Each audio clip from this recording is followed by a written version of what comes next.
So, it so happens that the probability of the type 1 event alone is less than 1 by 2, right. So, probability of type 1 and type 2 together when you add, so it will be at most, it will be strictly less than 1, right.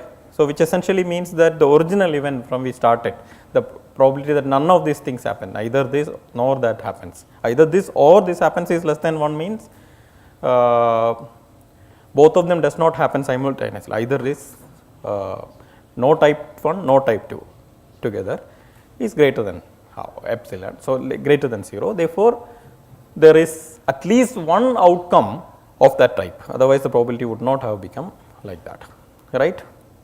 And what have you understood from this thing apart from the calculation? I did all the calculation to make sure. Usually the calculation is a responsibility of the person who is doing it, and you do not have to teach the calculation, but just because it for the first time. So, I did all the calculation for you, but what did you understand from this, the entire business, right? So, what is the moral of the story? That is what usually we ask children, what is the moral of the story?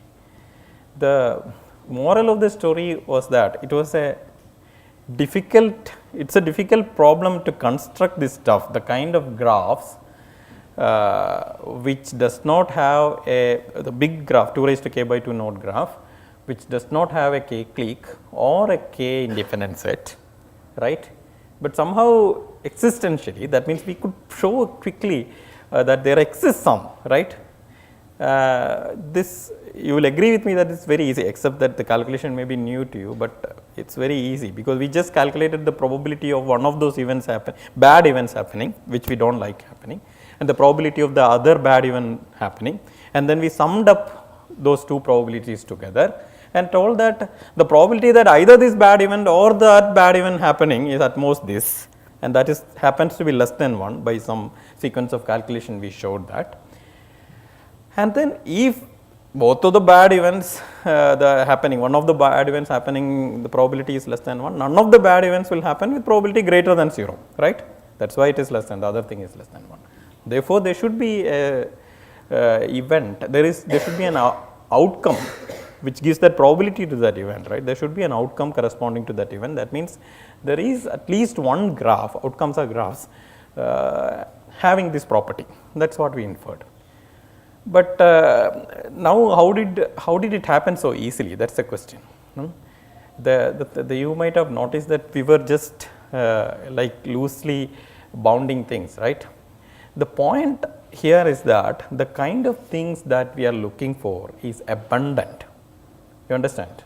There are a lot of them, it is not just one, right, just that we cannot construct one, right. If we try to construct one, it is very difficult, we do not know how to construct it, but they are abundant, there are a lot of them. So, that is why if you randomly choose one, think intuitively, randomly choose one, we get it, right.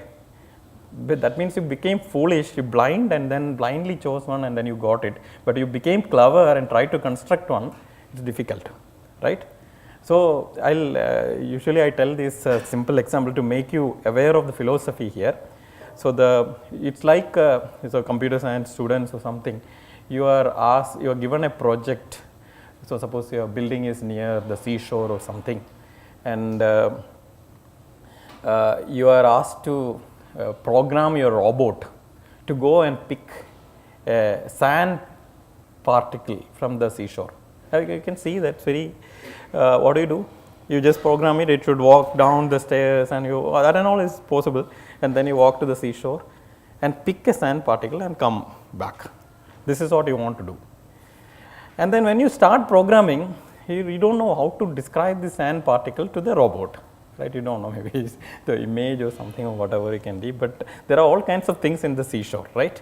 There are balls left by the children, and then there are sticks sometimes, there are seashells, so shells of creatures, and the broken pieces of bangles, all kinds of things are there. What will the robot go and take it? And so then the clever guy thought, I will do one thing, I will ask the robot to pick up a random thing and come back. Take something and come back, right? With randomly choose one and come back. You can be sure that he will bring a sand particle, I guess, because that is what abundantly available there, right? Mostly it's very unlikely that he will pick up one seashell or something is come back. We will do that because we are too clever, but if some blindly, if you become, you lose your all intelligence and then go pick up something, you just pick up something, you will get a sand particle, right? Like that, right? You become blind, right? You just, because the point is that there are a lot of them. If there were a lot of them, this would not have happened, right?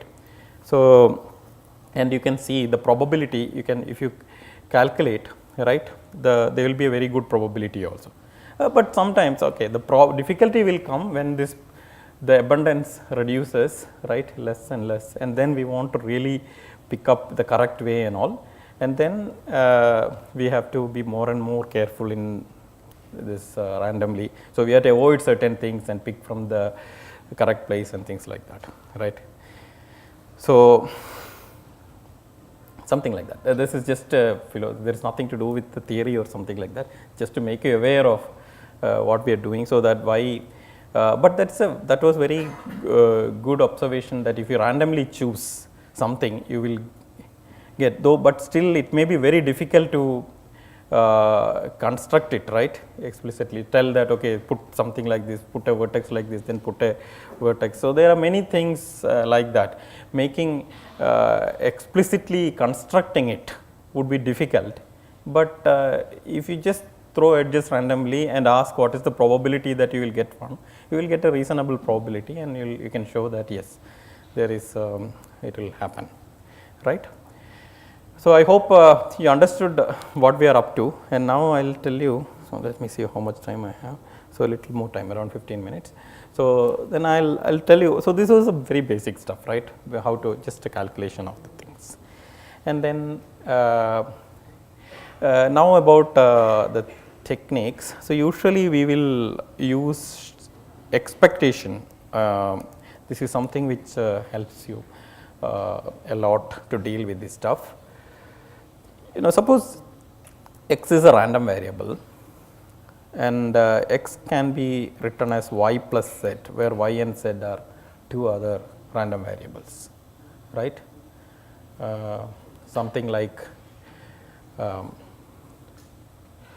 randomly choose a set of students, right, and x is the number of students chosen, right, that is a random variable.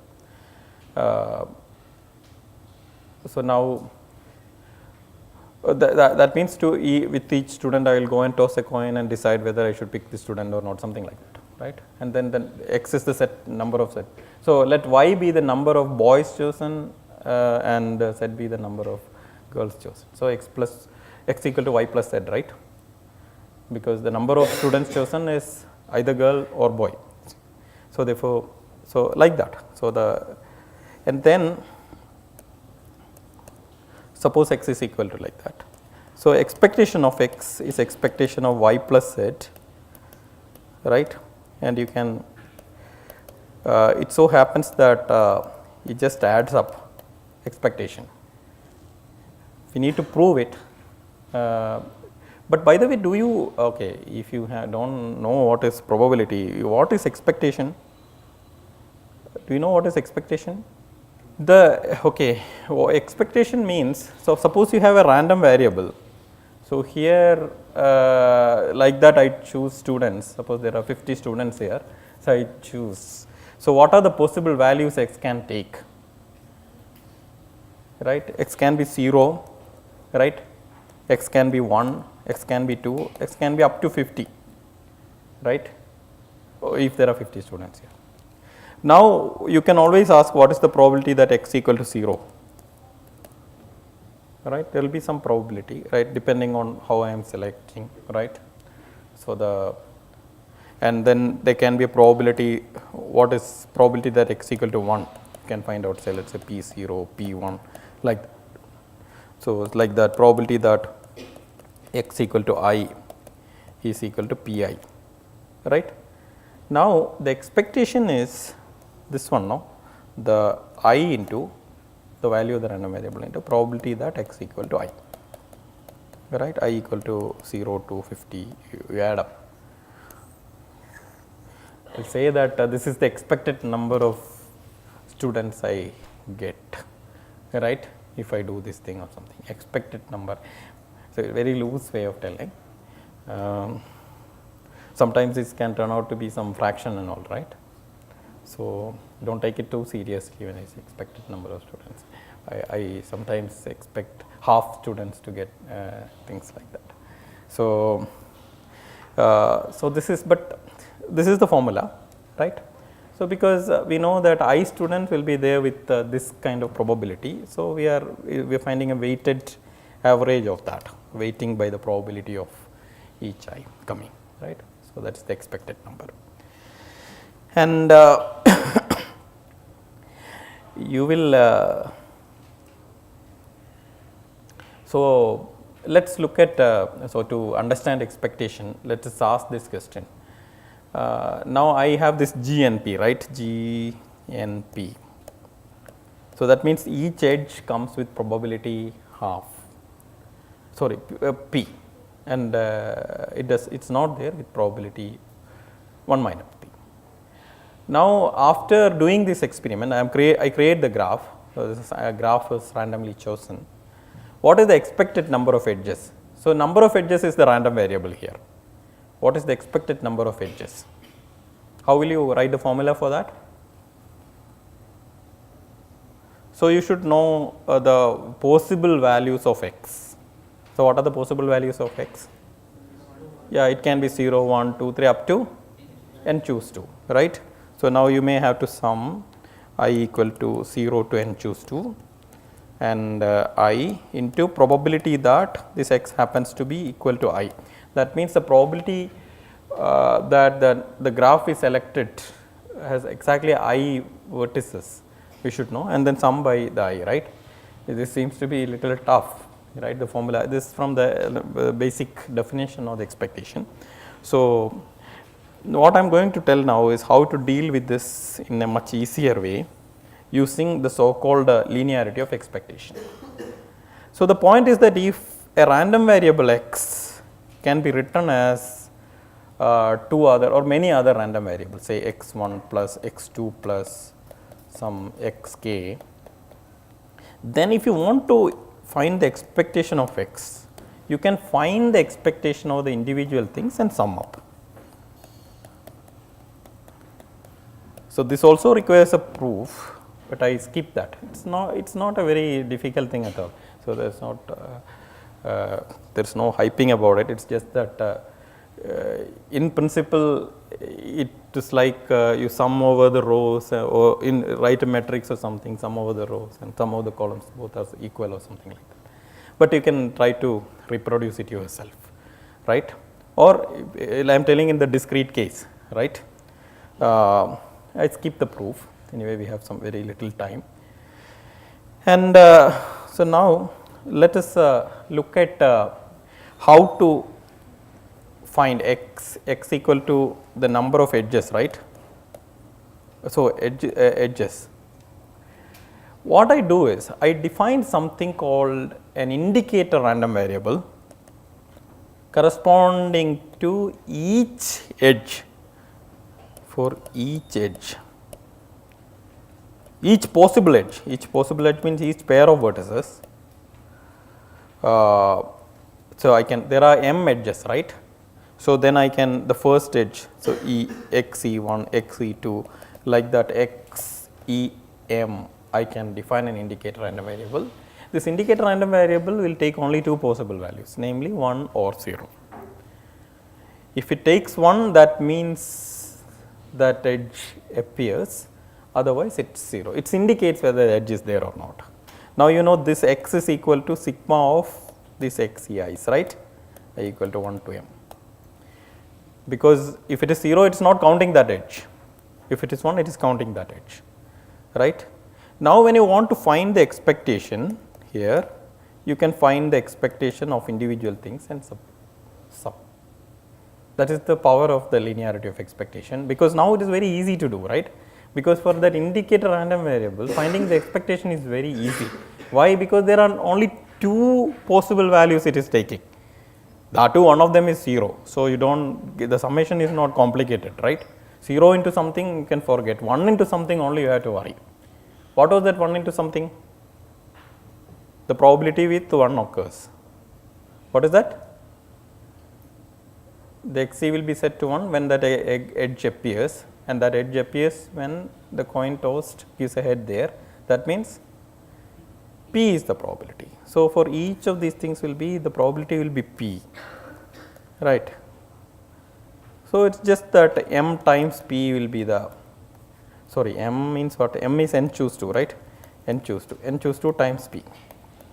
So, n choose 2 times P will be the expected number of edges then, right.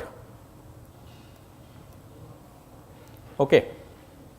So, this just told to make you aware of how to use this independent, sorry. So, now I will ask one question. What is the expected number of triangles in the randomly chosen graph here, GNP model, GNP distribution? Triangles means triangles. How many triangles are there? How many possible triangles are there first of all? N choose 3 possible triangles are there. Now, for each possible triangle, you assign an indicator random variable, put value 1 if it appears, otherwise 0. And what is the probability that that indicator random variable will be set? That means that triangle will come. P cube, P into P into P, all the 3 edges should appear, no? Right. P cube. So, P cube into 1 plus 0 into something, I do not care, right. That is the good thing about 0, we do not have to worry about where it is. So, P cube, right. So, this indicator random variable trick is very nice because of that, I only have to calculate that. So, P cube and sum over all possible triangles, namely n choose 3, right, n choose 3 into P cube, that would be the expected number of triangles. So, this is the moral of the story here is that expectation in many cases can be found out very easily, in spite of the fact that the basic, that other formula was very clumsy, right, because we can use the linearity of expectation and the concept of indicator random variables. Just that we have to understand what is like this. For instance, my first thing, I was tossing a coin with probability P on each student here, right, and taking the student in my, so collecting or asking the student to come to the stage if the head was turning up. Then how many students, what is the expected number of students I will be getting then? Right, no, it is easy. So, otherwise it will be a little clumsy. So, this is one basic idea, and then this using this thing you can this thing. I was thinking that I can do a very simple stuff. I do not know if what is the next idea, the next thing? It is okay. I still have around 6 minutes. Let me quickly try to do that. It may be a little too fast. So, we will show that how big an independent set do we have in a graph? Graph on n vertices and average degree d. If average degree is d, how many edges are there? N into d by 2, because the total sum of degree will be then n times d and n d by 2, right. This many edges and this many vertices. Now, how big an independent set can I find, right? The strategy is this. I will, like the way I picked up students here, I will pick up the vertices thinking that I will get an independent set, right. And if I, and suppose I get independence, suppose I get, right, then I can find the expected number of vertices in that independent set, and that means I expect to get this many vertices in the independent set. But one good thing about expectation is that there should be at least one outcome with an independent set having that many, because otherwise that's also coming from the formula, because expectation is written like that, right? Probability into the value, this thing. If all probabilities were, all the non-zero probabilities above that expectation value, then that will sum up to more than that, right? That formula. So that if you go back to the expectation formula, you will see that if the expectation is some k for a random variable x, then in at least one outcome, for at least one outcome, probability x should take the value k or less, and similarly some outcome it should take value k or more, right? So otherwise, if all values were greater than k, right, then probability of into something greater than k plus probability of something greater than k, like that only will come, no? So then if you sum up those things, because probability sum up to 1, so that will disappear, something greater than k only will come. Then how did the expectation become x? So go back to the basic formula of expectation.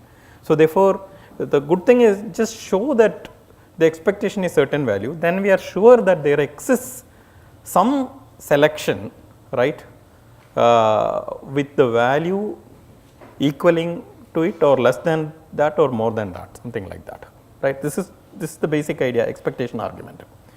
And for instance, when I say that the number of edges, the expected number of edges is n choose 2 into p, that means that there exists some graphs with n choose 2 into p edges, that is there, right? We know.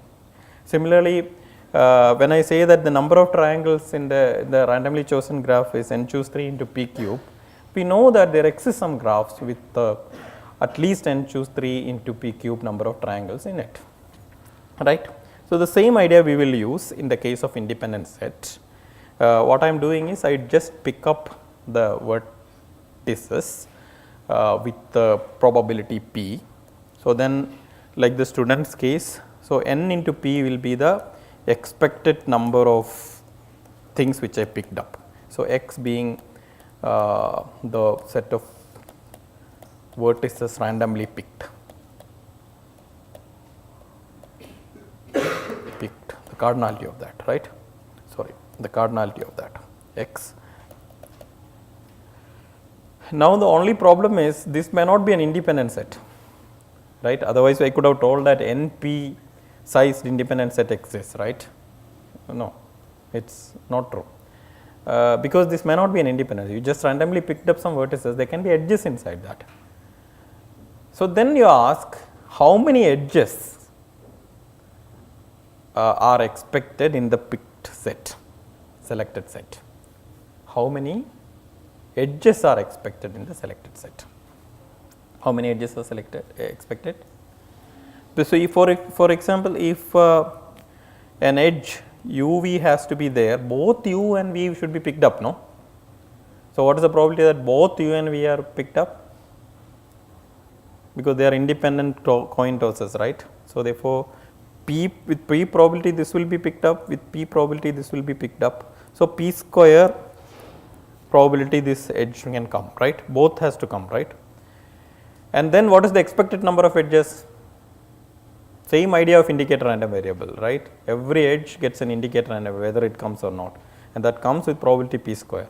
So n into d by 2 into p square is the number of edges in the selected set. Let us say y is the number of edges in the selected set, right? Now what we are looking for is to get,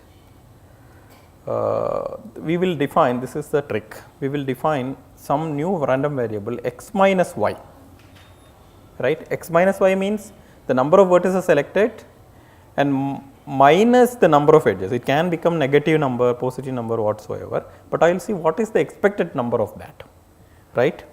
So expectation of x minus y.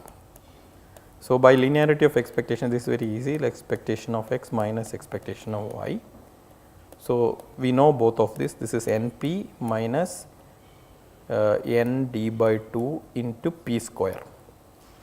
Now if put p equal to 1 by d here, that is up to me, right? Because I could have decided that. So, this p square will become 1 by d square here, what 1 d will be cancelled from above, and this will be n by d here minus n by 2 d here. So, n by 2 d, right. So, there exists a selection of vertices when you do this picking up x sets, such that this x minus y, the random variable x minus y will evaluate to the expectation is that, right, for that x minus. So, there should be a selection where the value of x minus y is actually n minus d n by 2 d or more, n by t or 2 d or more. So, that is good. Then what you do is you take that selection, and you know the number of edges is only that much then, right. So, you destroy all those number of edges by removing one endpoint of those edge. So, what is left is x minus y, right, because y things will be destroyed, y vertices will be removed from x. So, x minus y will be removed, will remain anyway, and but expected we know that that selection was such that it had x minus y equal to n by d 2. So, the remaining is an independent set, right. So, we get an independent set of cardinality at least n by 2 d. Yeah, this was a little quick, but I just wanted to tell that you can it is in a clever way to do certain things. So, this simple application of linearity of expectation only.